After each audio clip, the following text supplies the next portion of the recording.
தேவனிடம் ஊற்றுவோம். Praise the Lord. அன்னா, நான் உள்ளம் நொந்த ஒரு பெண்.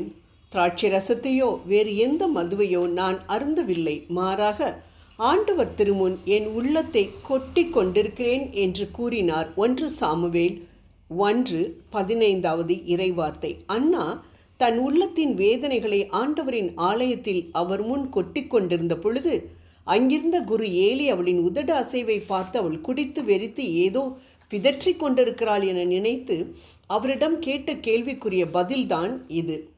குழந்தை இல்லை என்ற ஒரே காரணத்தினால் தன் கணவனின் மறுமனைவி பெனின்னாளின் கடும் சொற்களினால் மிகவும் இருதய ரணமாக்கப்பட்டிருந்த அன்னா இவ்வாறு தன் மனதை ஆண்டவரிடம் ஒப்படைத்த பொழுது, ஒரு கல்லில் 2 மாங்காய் என்று சொல்வது போல துன்பத்திலும் மனமகிழ்வு பெற்றால் மற்றும் தனக்கு துன்பத்தை தந்து கொண்டிருந்த குழந்தையின்மை என்ற குறை நீங்கி அழகான சாமுவேலையும் அதன்பின் 5 பிள்ளைகளையும் பெற்று மகிழ்ந்திருந்தார் என்று நாம் விவிலியத்தில் வாசிக்கின்றோம். காரணம், மற்றவர்களிடம் தன் குறைகளை சொல்லி அழாமல் சுமை சுமந்து சோர்ந்திருப்பவர்களை எல்லோரும் என்னிடம் வாருங்கள், நான் உங்களுக்கு இளைப்பாறுதல் தருவேன் என்று சொன்ன ஆண்டவரிடம் மத்தேயு 11:28 தன் குறைகளை சொல்லி அழுது பின் ஆறுதல் அடைந்ததுதான். அன்பானவர்களே, மார்த்தா தன் சகோதரன் லாசரு மரித்து போன பொழுது 4 நாட்கள் கழித்து வந்த இயேசுவிடம், ஆண்டவரே, நீர் இங்கே இருந்திருந்தீரானால் என் சகோதரன் இறந்திருக்க மாட்டான்,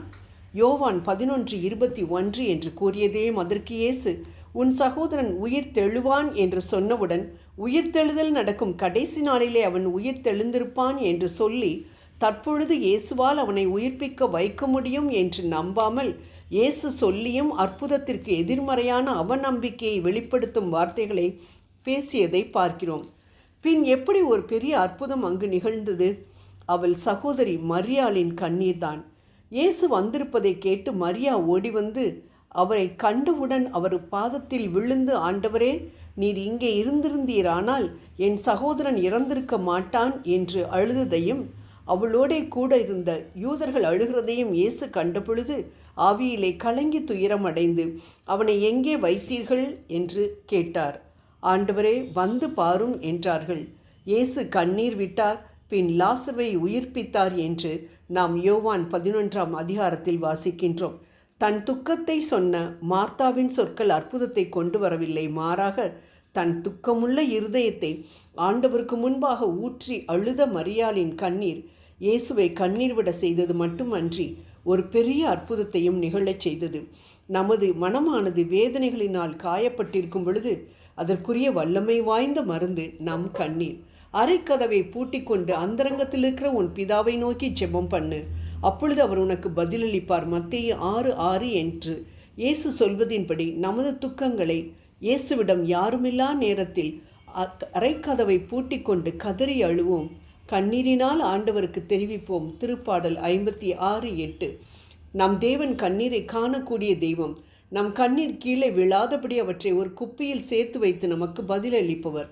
பிற மனிதர்களிடம் நாம் குறைகளை சொல்லி அழுதோம் என்றால் அநேக நேரம் நம்மிடம் நமக்கு ஆறுதலாக பேசுவது மாதிரி பேசி மற்றவர்களிடம் போய் நம்மை பற்றியே குறை கூறக்கூடியவர்கள்தான் அதிகம் உண்டு. அன்பானவர்களே, ஆனால் என்னிடம் என் மக்கள் வரமாட்டார்களா என்று ஏங்கிக் கொண்டிருக்கிற நம் தெய்வம் இயேசுவிடம் நாம் சொல்லும் பொழுது அதற்கு நிச்சயம் அவர் பதிலளிப்பார்.